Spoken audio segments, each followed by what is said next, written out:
This is Spud here from HitStartNow.com coming at you with another quick hit. Now, Friday just gone celebrated the 25th anniversary of the Prince of Persia series. Prince of Persia, as I'm sure everybody knows at this stage, because it's kind of a household name. In many ways, kind of defined platforming. Now, it didn't do it in a similar fashion as, say, Super Mario or Sonic the Hedgehog. It went for a kind of a more realistic take. You know, it was slow, it was steady, it had to be pixel perfect. You know, you did a lot of climbing and shit. And I'd imagine in many ways it inspired the Tomb Raider series. And the way Lara interacted with the environment. I reckon that Lara was kind of the next step after the original Prince of Persia. Now, the original was a 2D side scroller where you played trying to get through these little mazes, basically, in order to save a princess or somebody like that. You're always saving some kind of chick, right? You know, and it was good, it was good. I'll be honest, I don't know much about the original Prince of Persia. I didn't play much of it. I was playing it the other night and I was thinking, wow, it's a really fucking difficult game. Personally, I'm more of a Prince of Persia Sands of Time kind of man myself. I absolutely love that series. But you're going to have that. Over 25 years, you're going to have a lot of differences going on in the game. You know, you're going to see a series take a lot of twists and changes. And the Prince of Persia has done that. It has had 5 or 6 different princes, 5 or 6 different story arcs to go with them. None of them interact with each other or entwined. They're all completely different. And I think that's cool. I like the way they keep reinventing the prince. But as the 25th anniversary hit on 3rd of October, Friday just gone, here in Galway City, there was a Prince of Persia party for it. And I've never seen anything quite like this. It was this kind of a celebration through music of the Prince of Persia series. Now, this is the kind of shit that I read about online and go, wow, I wish shit like that happened in my neck of the woods. I wish shit like that happened in Ireland. And it turned out it does. It was in a local venue, a dark kind of downstairs, danky kind of venue, cool spot. It looks like a great kind of spot to have a rock night, you know, where they had bits of kind of Persian decor around the place to give it that kind of Persian feeling. You know, you had a lot of people dressed up in stereotypically Persian attire, like, you know what I mean, Persian garb, and they had the big old swords to go with, and the hoods. A couple of the guys had their hair standing up like this at the end, and a kind of a bun. You know, it was cool. A lot of people just added bits of kind of Persian garbs onto their own usual gear. Excuse me.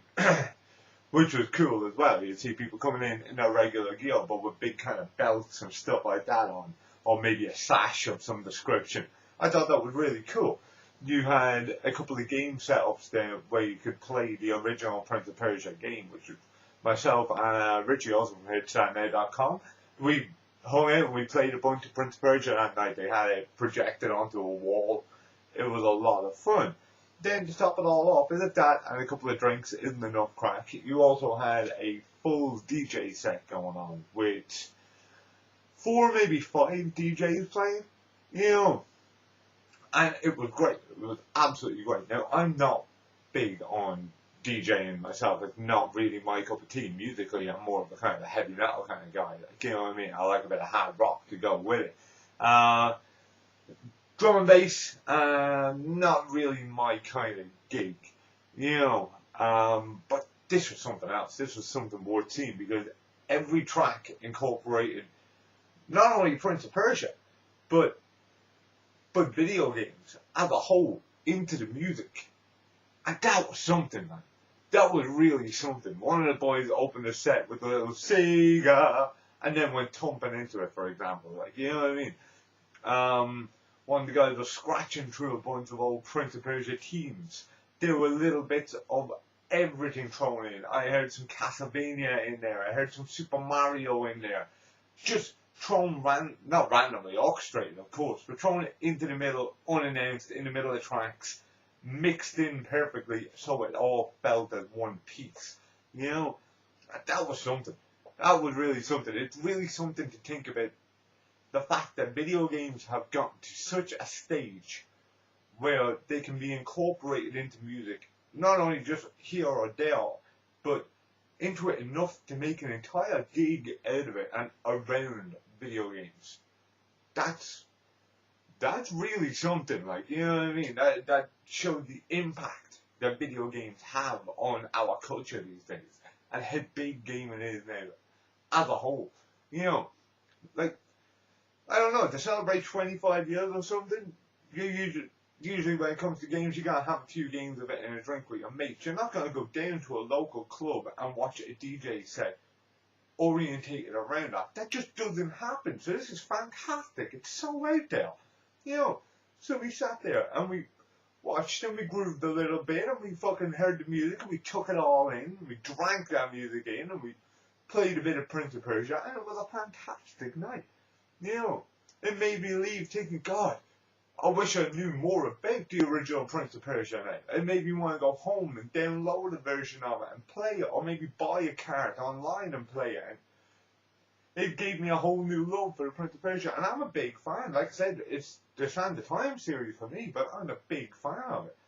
So, in order to make me a big fan of the game, think, geez, I wish I was a bigger fan of the game. That's a pretty fucking amazing feat. You know, it was an awesome gig. It was so different, so incredible. You know, that it just spun my head right around. It's so peculiar to see video games and music working so well together. And I'm not saying that video games and music don't work. Of course they do. Look at all those outstanding video game soundtracks. But this is a different spin on it, completely different, the opposite way around. And I think it's fantastic. I'd love to see more of this. You know, I think it's a whole genre on its own. And as we said on a podcast before, why this stuff isn't called pixel punk, I have no idea. Tag that shit. This is Spud from HitStartNow.com, signing off. Good luck. Thank you very much for watching more of our HitStartNow.com quick hits. If you enjoyed this video, please like, share and subscribe. You can also catch us at HitStartNow.com, where we have written reviews, monthly blogs, infamous monthly podcasts. You can catch us as well on @HitStartNow on Twitter and /HitStartNow on Facebook. All of these will be linked down below in the description. Thank you very much.